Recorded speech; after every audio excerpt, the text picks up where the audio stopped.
La guerre en Ukraine et cette visite du ministre français des Armées à Kiev. Pour la première fois depuis le début du conflit, Sébastien Lecornu a passé la journée dans la capitale ukrainienne. Le ministre a d'abord souhaité rendre hommage aux soldats ukrainiens tombés au combat. Il s'est recueilli devant le mur des héros où sont affichés les portraits de centaines de soldats tombés au front. Sébastien Lecornu a également pu s'entretenir avec son homologue ukrainien, mais a surtout pu rencontrer le président Zelensky, Alexandre Chauveau. Oui, la France a choisi.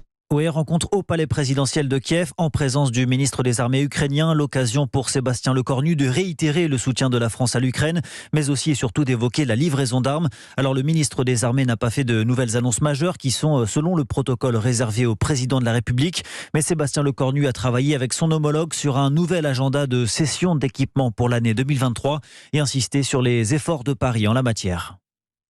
La France a choisi plusieurs moyens d'aider l'Ukraine. Déjà des cessions du matériel des armées françaises vers l'armée ukrainienne. À chaque fois, ce sont des cessions qui jamais n'abîment notre modèle de défense en France, puisque malheureusement, nous avons certaines oppositions qui jouent avec l'aide à l'Ukraine. Sébastien Lecornu qui a rappelé l'existence du fonds de 200 millions d'euros voté par l'Assemblée nationale pour permettre à l'Ukraine d'acheter des armes à la France.